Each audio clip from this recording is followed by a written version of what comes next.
If you were a Roman soldier guarding the northern frontier of the empire, which would be worse, facing the warring Picts on Hadrian's Wall, or stuck in a tower like this in the marshes of the Netherlands, watching over the River Rhine, the main supply route into Britain? Here in Utrecht, archaeologists are making some amazing discoveries which detail what life really would have been like here on the frontier and how hard the Roman army had to work in order to keep the supply route to Britain open.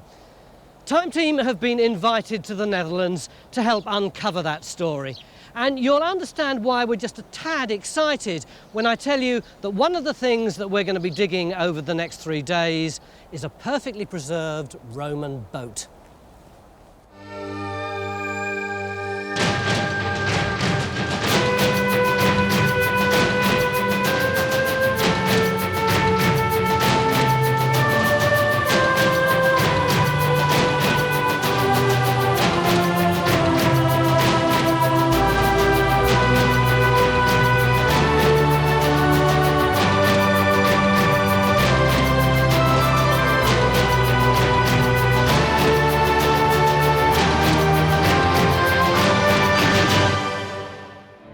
Utrecht in the Netherlands was once on the northern frontier of the Roman Empire, which at one time extended from Hadrian's Wall in Scotland all the way across to the Black Sea. In the Netherlands, the frontier followed the course of the River Rhine, which was the main supply route used to get goods and soldiers out to Britain, the island on the very edge of the known world.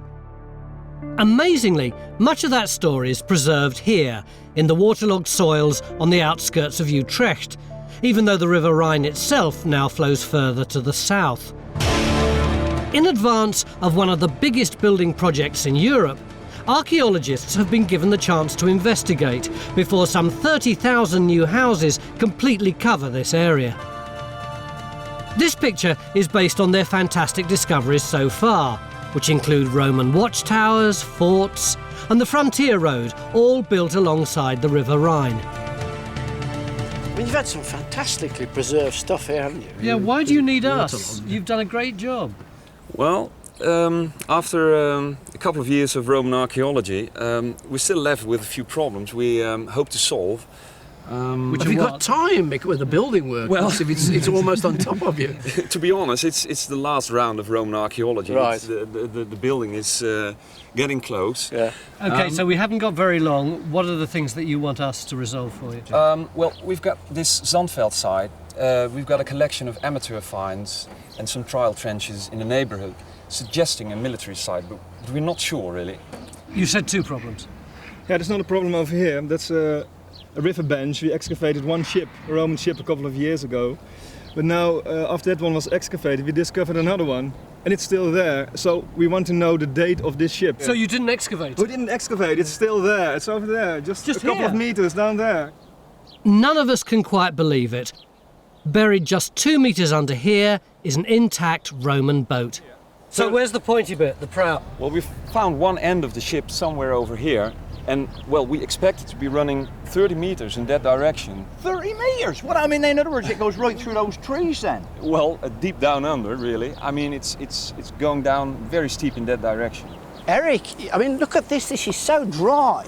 What makes you think it's still going to be well preserved in the ground? Well, I hope it still is. I mean, it was there 2 years ago when, with the same conditions. I mean, it's waterlogged, really. You have the groundwater table is, well, this deep, I guess, right. at the moment. We've got to find it first, haven't we? I think So let's get... No, it's here, mate. And look, we've got a digger. Let's use it. Let's get started. Eric and Hera discovered the boat 2 years ago, but only had time to expose a fraction of it. Essentially, our goal is to find out how old it is, and personally, I can't wait to get my first glimpse of a genuine Roman boat. But we're also going to try to help sort out what was going on at the Zandveld site that was further along the river. Eric and Hera discovered a Roman watchtower in this area, but because of pottery finds in this field, they think there may be a small Roman fort here too. They're hoping Geophiz might be able to locate it for them. Roman forts on this frontier were built within half a day's march of each other, and several have been excavated. The dig here at Alphenfort turned up many well-preserved Roman coins like this one, which tell a story in themselves. It had been assumed that the forts were built by Emperor Claudius on his way to successfully conquer Britain in 43 AD. But surprisingly, the coins have revealed that it was the Emperor Caligula who fortified the supply route to Britain a few years earlier. There was a massive amount of Caligulan coins, nearly 400 of them, which is very impressive. And in my opinion, the whole fort dates to 40-41 AD. So what might Caligula have been doing here? He was the third Roman emperor. He only reigned for 4 years, from 37 to 41. He was extremely keen to emulate the great military achievements of his father, Germanicus, who was a general who fought up here very successfully along the Rhine. The only trouble was that Caligula was slightly demented and a bit of a murderous megalomaniac. So, although he planned to invade Britain and he got all the preparations up and running here, he ended up deciding that he was going to conquer the sea, and he did that by telling his soldiers to go and take seashells away from the sea. So he just turned around and went back to Rome? That's basically what he did. With the seashells? Yes. And, of course, the Roman populace was not terribly impressed by this great military victory, and he was assassinated, but he did leave behind him all the preparations for an invasion of Britain. But this Caligulan coin has more to tell, because it's been counterstamped with the Emperor Claudius's name. It reads Tiberius Claudius Imperator. He puts his name on Caligula's coins because after his death, as Guy told us, his name was cursed. His coins were no longer valid. And by putting his name on them, Claudius made them valid again, so to say. So does this imply that these forts weren't just used for Caligula's failed invasion, but for Claudius's successful one as well? Exactly. Caligula had made all the preparations for an invasion. If you'd come here in around the year 43, you would have seen thousands of troops and all the equipment, the barges and the boats ready for an invasion of Britain, just like the lead up to D-Day in 1944. And of course, those soldiers had to be paid. 3 out of the 4 legions used for invading Britain came from the garrisons along the Rhine. So that's 15,000 men alone. We actually know that. We know that for a fact. But proving the case for a fort at the Zandveld site is not going to be easy. Our problem, you see, Tony, is that on that side of the ditch over there, there's going to be a lot of dumping of material in the next few weeks. Yeah, we got a few weeks left, actually. So we want to look there to see what these Roman finds were that were found earlier. Yeah. On this side, both of these fields are scheduled, but we're only allowed 1 trench. So we've geophysicked in this field, and we're going to geophysick in that field, but we don't want to take a decision on where to dig until we've got both lots done. So do we just have to sit twiddling our thumbs until geophysics has been done? No, we can start on that trench the other side. Excellent.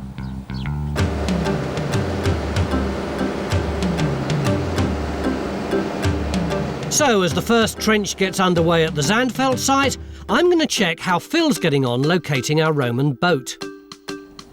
Phil? Go! Is this stuff what Eric's guys laid down last time? Yeah, this is the polythene that's directly on top of the boat. This plastic sheet was put down to keep the moisture in the soil and help preserve the boat until this excavation could happen. There she is. Look at that. Oh, look at that. Can I come in, Phil? Yeah, come and have a look at this. I mean, look at that. You can't. Look at that. I mean, listen to that. That's as solid as rock, isn't it? Eh? Super. Yeah. Wow. Come on, you're enjoying this, I aren't you? certainly am. I mean, that could have been in the ground for 5 years, couldn't it? But you know, it's been there for 2,000 years. Extraordinary. Incredible, isn't it, eh? Yeah. I mean, that's the beauty of it. It's not just a piece of wood. You know it is actually a boat. I mean, somebody's actually seen it. They know it's a boat. But there's just so much we don't know about it. At this rate, we'll have it in the water again by Friday. The boat that Eric and Hera have already excavated was found just a short distance away and is of the same type as the one we're digging. It means that we know our boat should look something like this. This is a Zamadam-type river barge, named after the place where they were first discovered. These flat-bottom barges were used by the army and independent traders to move cargoes along the River Rhine. Most, like this one, have been dated to the 2nd century AD. But according to Eric, our boat could be significantly earlier, which would get the archaeologists really excited.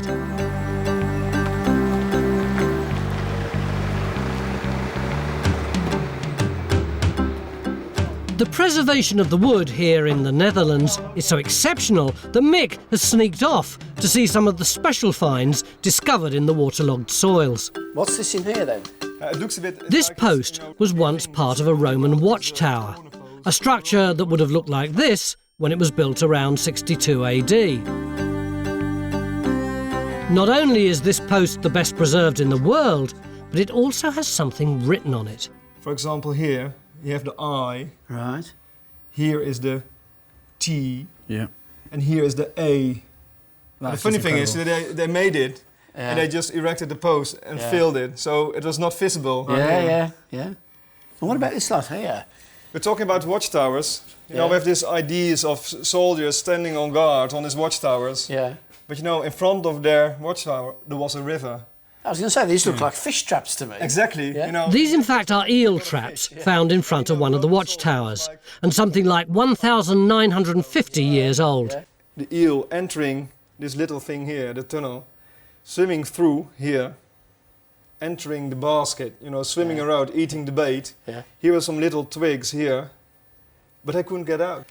And to hold it on, you know, on place in the riverbed, they put a lot of things inside. I was going to say, it looks like Roman tile in that one. And this one is was even it better. Brick and This- tile here. Roof tiles, that one, you know. Just to weight it down. Yes, to weight it down. This one has such a fine little twigs. Look at these. Ah, yeah. I like this one the most because it's so beautiful made. And the preservation of the boat looks to be just as good. Phil, that piece of wood must be at least a metre below the bit that you found. I know. But the main thing is we've now got the bottom of it, and you can see, look, there's the join between two of the planks, and it comes through underneath this main rib. There's a heck of a lot of it there, isn't I know. there? Could we have the whole of the boat here, Jaap? No, one of the ends of the ship is missing. We don't know if it's the fore or the aft, but it's above the groundwater table and completely gone, and it only left a soil mark. But So here all it's- this is stuff that that you've exposed before? Yes, OK, so when do we get to stuff that's new archaeology? in an hour. Wow. Which bit? The bit just under the feet of Phil. So you literally dug down one side of the ship. It and was a only boat, a part of the but side. you never saw the whole thing No, right the way no, across. no. Phil, what's that lump just below this new piece of wood? Well, we got one here, and one there, and another one there. These are big chunks of volcanic rock, and Jaap reckons they've fallen into the boat from the riverbank. Surprisingly, there's no natural stone in the Netherlands, and it appears that the Romans shipped in basalt rocks from Germany to try and stop the river eroding the road along the frontier. Over at the Zandveld site, the news isn't good. The Geophys survey hasn't revealed anything that looks obviously like a Roman fort. Worse still, having decided to investigate this intriguing blob on the plot, our one and only trench allowed in this area has revealed what looks like modern rubbish. It's copper. It's a can, really, but particular strange form. What's it? No, that's not ferrous, so That I'm not wouldn't seeing explain. that, no. That wouldn't explain your signal. But the bit of wire could. Of course, there could be more here than just bits of wire. There could be Roman finds deeper down in this trench, and we'll find out tomorrow. But there is some positive news from this site, because Rakschar's trench, put in here outside the scheduled area, has found some Roman pottery to compare with these pieces that were found here some time ago. That's a piece of first century stuff, isn't it? Flavian. You know, these two pieces tell me straight away we've got two totally different dates, haven't we? That's well on into the 2nd century. That's perhaps up to 100 years later. And that flagon. This all screams Roman army to me, doesn't it? This Yes. quality of assemblage. Yeah, I mean we have a few hundred pieces of pottery, and normally if you have a native site, you would have expected 30–40% of handmade ware. Right. And there's nothing. No. I mean, not a single piece. What about the stuff you found, Raksha? Well, I found quite a lot over quite a long date range. There's this. Oh, yeah. Sort of same in. Another first century piece, very distinctive. What about that? We have Ah, more of the white flagons. Yeah. Yep. But we do have something here that Eric and I are very excited about. Well, it's an ordinary plain Samian cut, but it's got writing on it. Not just that, though. I think I have a little present for you. Is it the same one? Try this one. It's the same one, isn't it? Yes, it is. Goes together, There you doesn't go. it? Yeah. We've got a whole word there, scratched on there. We've got CCE, that's a cursive form of E with 2 vertical strokes.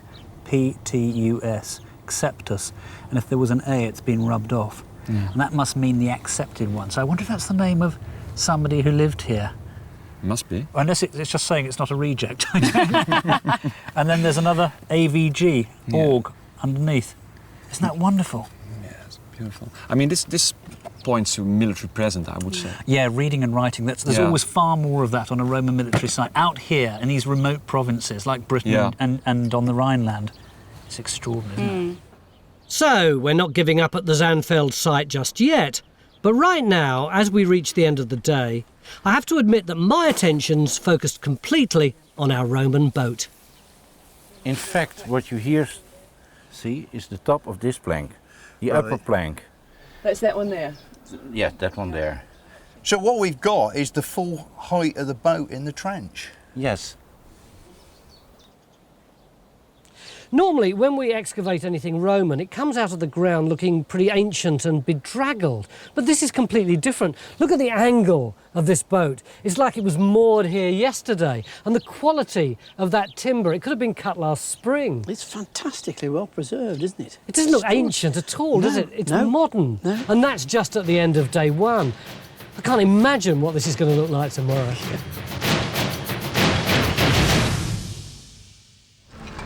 Beginning of day 2 here in Utrecht in the Netherlands, which used to be part of the northern frontier of the Roman Empire. And we're looking at 2 sites, a mystery military one over there, and this huge trench here in which there's a Roman boat which is coming out looking, in my eyes, really modern and pristine. Except last night I had a moment of panic.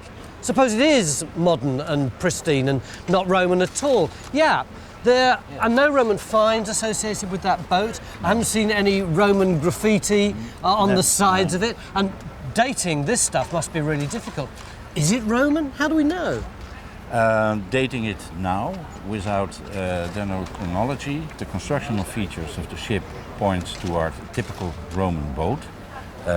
For instance, the transition from bottom to sides with one L-shaped piece of wood, like half a dugout, for instance. That's typical Rome. Are there any other kinds of boat apart from Roman ones that have that same kind of build? No. Well, that's a relief, isn't it? But I had to ask. I can't believe how beautiful that is. It's nice. That is absolutely. And they took all the bark off the linie, so everything is worked. Everything. It is, isn't it? We're digging a Roman river barge, and it's got to be the best preserved structure we've ever seen. It's only a pity that 3/4 of it is buried too deep for us to get at on this dig. This boat's on a steep angle, and one end's some 6 metres below ground, too deep even for geophys to detect with radar. This dig is all about exposing a 5-metre section of the barge that will allow the experts to find out exactly how old it is. Phil, meanwhile, has gone to have a closer look at the other Roman barge found close to ours that's already been fully excavated. It's being stored at the Netherlands Institute for Ships and Underwater Archaeology.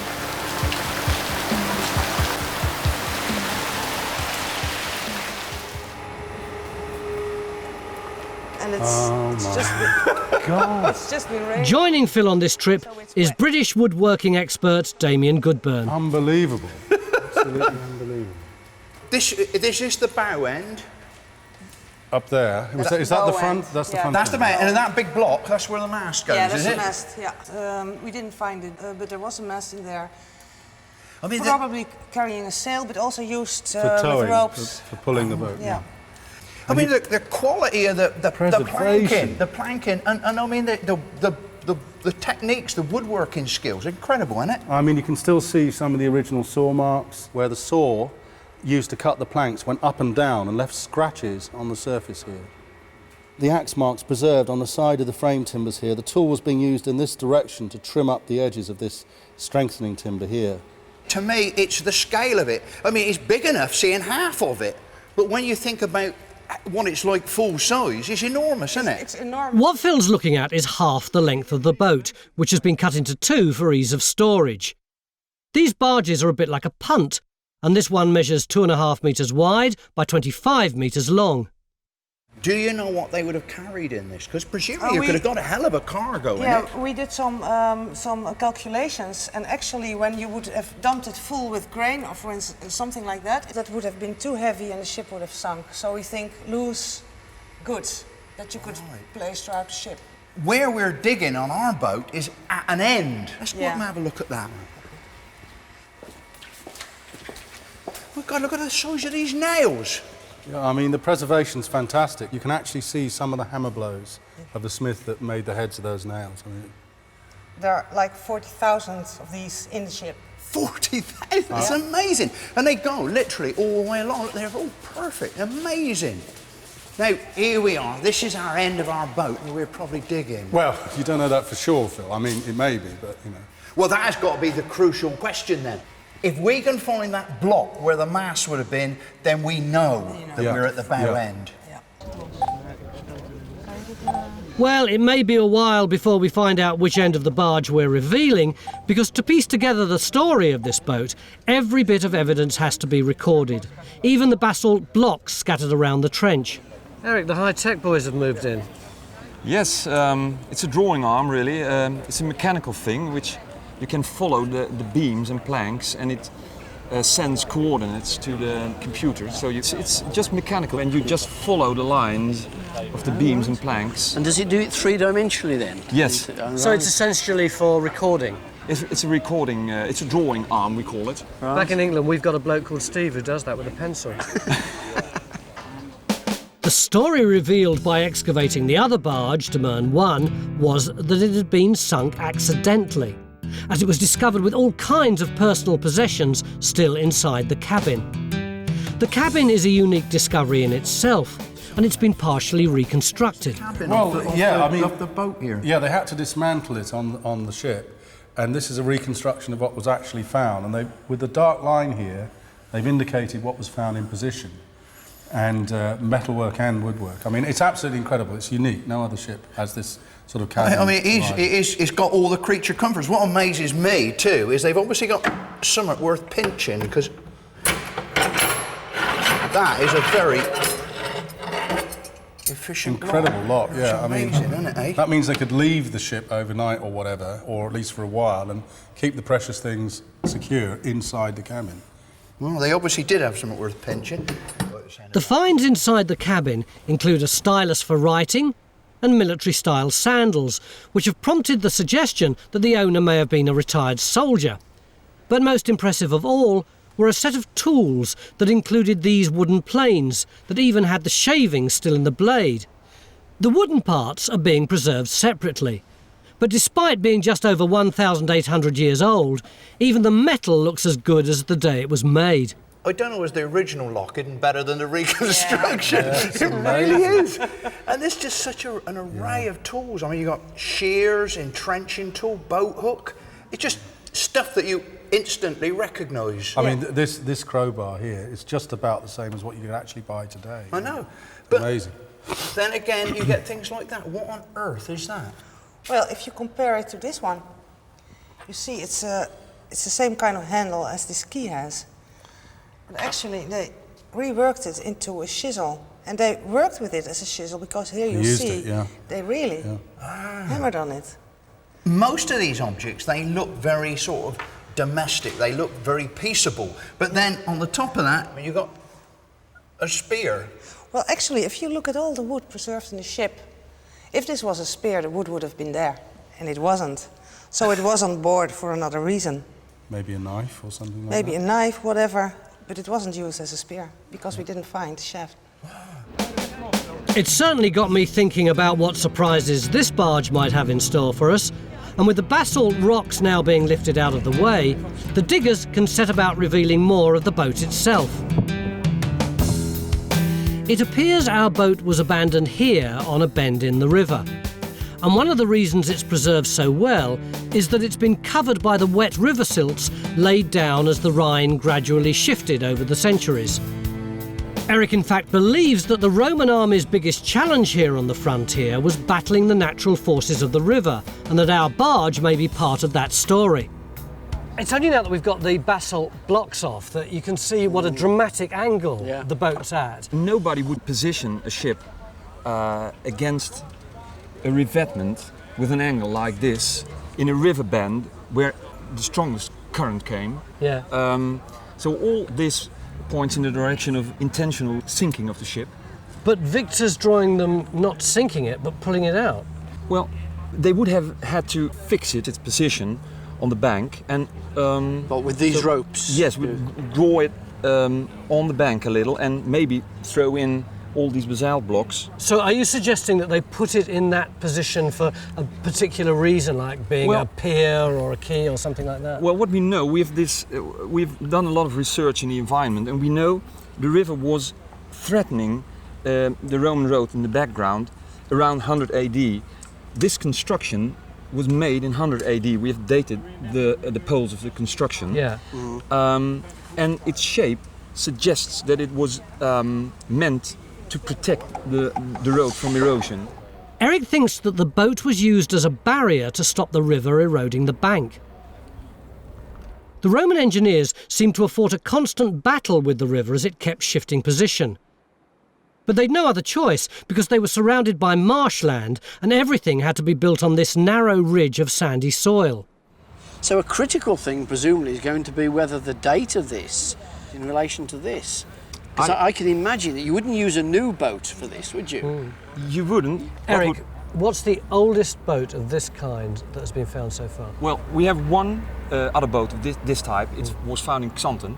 That's post-dated, 98 AD, which means they didn't measure the, what do you call it, the sapwood. The sapwood, the bark, which will give you an exact date. So it's a post... A bit after 98 then? Could be 40 years after. Oh, could be 40 years, yes. Right. So if we do get an early date, this would be the oldest boat of that kind that could could well ever be be found. Could well be. Wow, yeah. But to find out the date means doing something fairly brutal to our boat.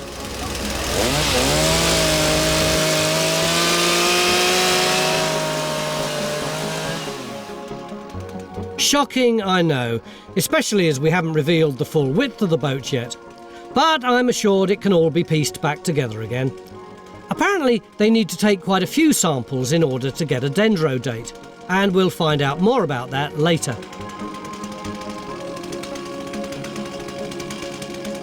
Mapping the changing course of the river has been crucial in developing an understanding of the frontier. But as you might imagine, the archaeology is a tad complicated in places. This is especially true at the other site we're digging here at Zandveld. Eric and Hera's excavations found the corner posts of a Roman watchtower built beside the river in the 1st century.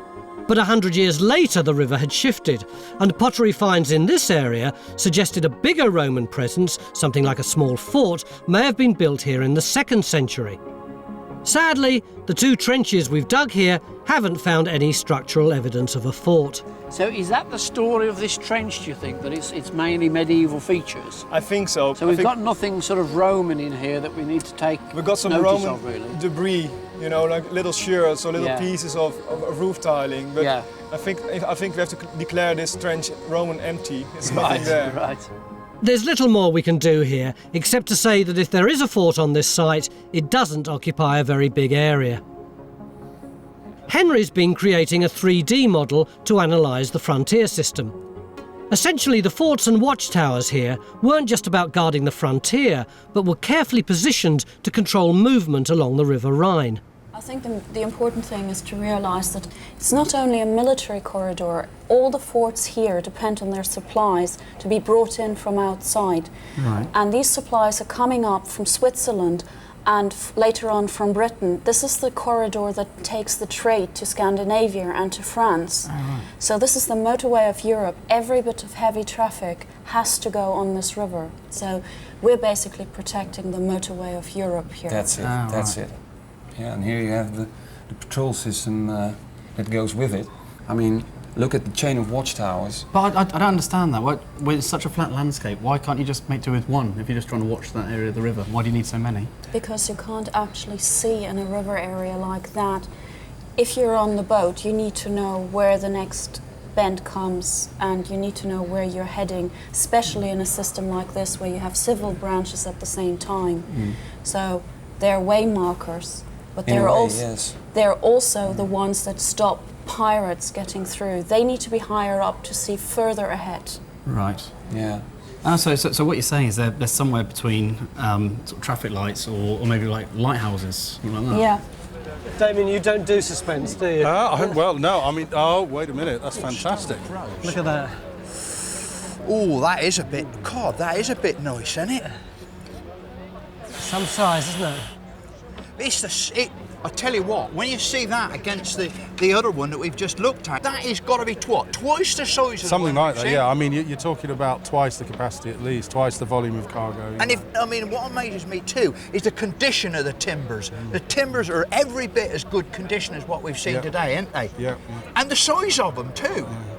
What's your first thoughts? Well, it's fantastic. I mean, we should be finding these things in England. We're not, so we have to come here to find them. They'd have had them in England. Well, I think it's likely. We've got lots of Roman ports. We've done a lot of work in Roman port excavation, especially in London. We've got seagoing ships of the period of Demesne 140 AD-ish, and we haven't found the river barges. We've got dugout boats, we've got seagoing ships, and we're missing this link. This is a missing link. And now, after a hard day's digging, we're beginning to see the details of this boat.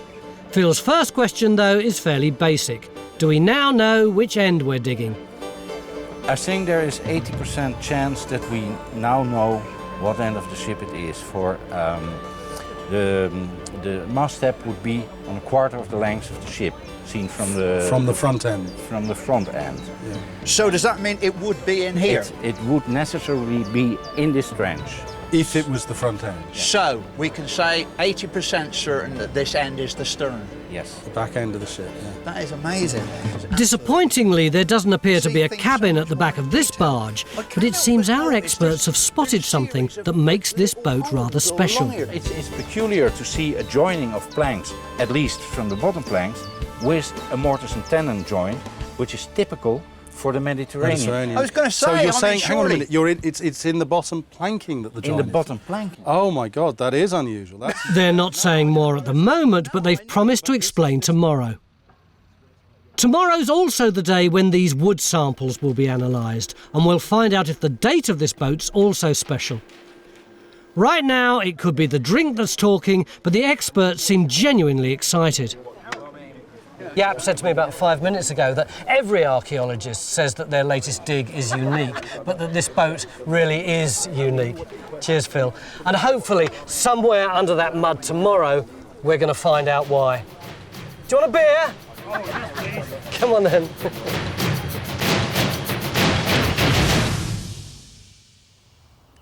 Beginning of day 3 here in the Netherlands, on the old northern frontier of the Roman Empire. And one of the downsides of being here is that we can't show you more of this very beautiful country, because guess where Time Team are digging? Right in the middle of a building site. I don't think the archaeologists are even aware we're on a building site. Their eyes are transfixed on the perfectly preserved Roman barge we're digging. And today's the big day when we'll find out most about it. But first, there's still a bit more boat to reveal. Morning, Phil. How are you getting on? Oh, absolutely excellent. It really is something else down here. It's looking very impressive. Yeah, I mean, we've actually now got the full width of it now. Oh, so this is the other side in front of it? Yeah, and it's the full height of it, so we got the full profile. Right. And I mean, since I've been working here, you just really get that sense of being in a boat. Yeah. It's quite incredible. I notice you're digging with a different implement, you know. This is not your normal trowel. But you see, the normal trowel is never far away, is it? I mean, what's that you're using? Well, it's a kitchen spatula. Oh, right, It's wooden, you see. This is what, to save damage in the wood, presumably? That's right. The other favourite tool is your hands. And then, of course, to get it really clean, you sponge it down. What's this thing behind you that looks like a sort of, I don't know, looks like a fence post or something? Well, we've been calling it the mast, but we ain't really but we ain't serious about that. Right. Well, it does look rather round and straight. Yeah, but there's a good archaeological reason why it's not. Not the mast? No, well, you see, though, we got those big blocks of basalt. Oh, yeah, these are the things we were fetching out yesterday. Yeah, that's right. Yeah. Well, Jaap was saying he thinks that they actually tumble in from the bank. And they've actually tumbled down across the base of the boat. Right, yeah. Well, now you see, there you've got basalt down there, but this pole is actually on top of the basalt. So if the basalt's got nothing to do with the boat, this certainly hasn't. So you think perhaps it's a tree stump or something? Yeah, just something that has just settled in, and I suppose as the water level's gone, it's settled against the side of the boat. Yeah. Oh, wow, yes, that's rather good, isn't it? This is a model of Demern 1, the other Roman barge already excavated in this area. Jaap's brought it in to point out some of the differences with our boat. As you can see, the general constructional elements are the same, but on the other hand, this ship is 2.5 meters wide, and the ship we are excavating now was at least 4 meters 80. Wow! Almost twice. So does that make you think that the boat we're digging was actually longer than this one? It's longer, but it's not twice as long. I think it's in between 30 or 35 meters long originally, and I think more towards 35 than towards 30. These barges were the lorries of their day and the only cost-effective way of transporting goods, some 20 times cheaper than going by road. As I understand it, these barges help to transport all kinds of Roman goods heading through to Britain, but I'm not sure exactly how the supply system worked. What we have over there, what we've been looking at, is part of the river truck part of that journey, if you like. Utilitarian boats carrying bulk cargoes down the Rhine of all kinds, some of which were things like wine and so on later on that came over to Britain. And you had at least 2 different types of boat involved in that. The low, flat vessels like we've got out there, and then big, much rounder vessels. And I know Victor's been working on a couple of drawings here. A 35-metre-long barge like ours would never make it across the North Sea, and the goods would be transferred to a seagoing ship like this. This particular ship, Blackfriars 1, was found in the River Thames in the 1960s. It's possible, in fact, that the goods were transferred from boat to ship here at Utrecht. The name Utrecht means trajectum, which means the crossing point. People assume sometimes it just means crossing from one side of the river to the other, but it can also mean crossing from the river system into the sea. And then, do they cross straight over from Utrecht to Britain? Not quite. It is easier to sail down along the coast into the delta. This is down here somewhere? Down here where the big islands are, yes. It's near the modern ferry ports of places like Vlissingen or Flushing. And it's basically from there over you get a good sailing straight into the Thames estuary. Yesterday, Jaap hinted that he'd seen things in this boat that make it a unique discovery. And now he plans to show Phil exactly what he meant by that. He's been busy sticking yellow pins into these planks to indicate where they've been fastened, using a mortise and tenon joint like this, a technique that's never been seen before in any of the Roman boats found here. So what you're saying then, that these timbers are not merely joined to these, but they're joined together through there yes. by a piece of timber. Yeah, really. And these yellow pegs mark the pegs that actually seal the joint together. Yeah, that's true, yes. That explains why you get pairs of them against the joint. What is actually the point of using mortise and tenon on a boat? Well, because it makes the otherwise weak bottom, you see how distorted it is here, it's not a very strong construction, and it makes all the planks held together, and so they don't move like that easily, so they're less likely to leak. It makes the bottom stronger and tighter. So far we have excavated approximately 15 ships from this type. It's the first time we see a mortise and tenon technique to join the planks. Normally the planks are held in place by quite a lot of iron nails through the floors. They probably used local people to make the aisles, the L-shaped pieces of wood, chaps that were normally making dugouts. those people were not used to have joined planks, and the Romans explained how to join planks. So you together. think this is a very early example of a Rhine barge? It should be, but maybe Possibly we one of learn the more about earliest. it by the dendro dating. So, Damien, in a sort of scale of 1 to 10, where on earth does this boat rate in terms of importance? Oh, it's 11. It's It's 11 because it's throwing all the accepted ideas up in the air. It's So that important. Oh yeah, Yes. oh yeah, oh yeah. It is. So important, in fact, that we need to take the chainsaw to it again. Apparently, we need more samples to analyse in order to find out precisely how old this barge is.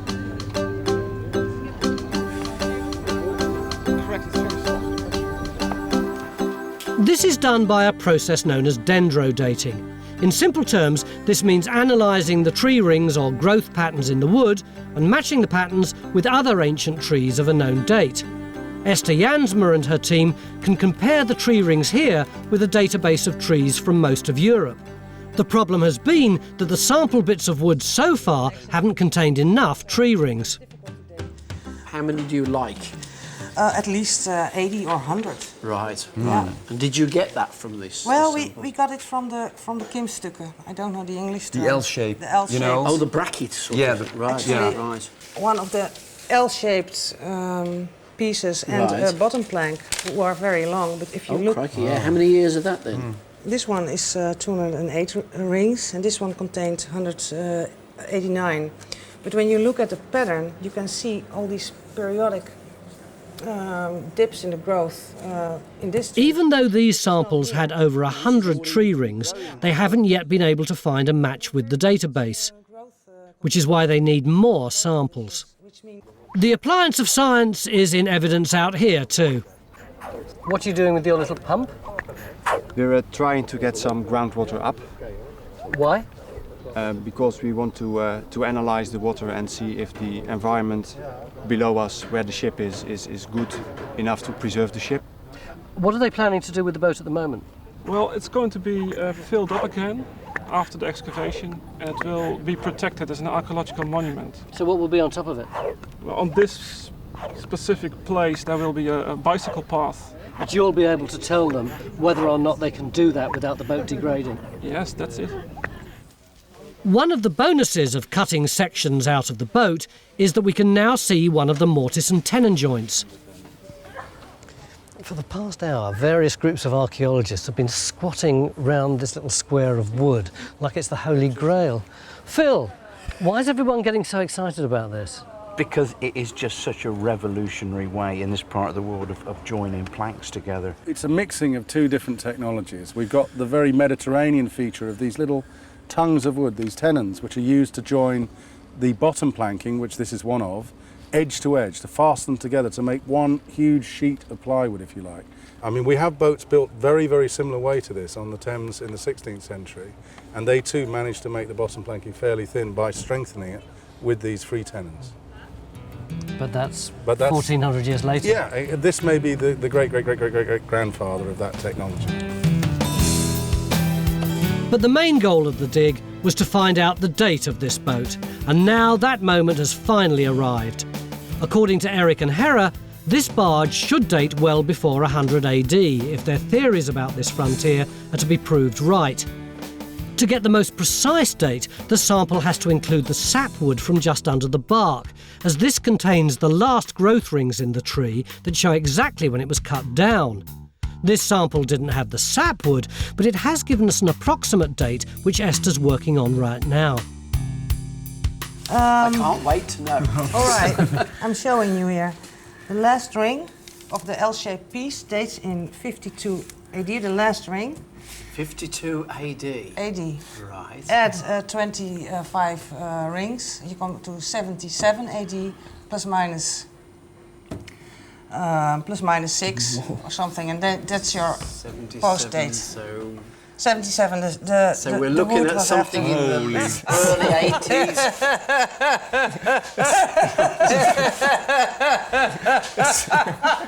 Well, I thought there'd be some reaction, Eric. Why is that so exciting? No, I mean, it's just about, I mean, I said 85. Yes, you didn't did. I? Yes, I had 55, so I'm way out. I said 71. I said 71. Is this exactly the time that you wanted?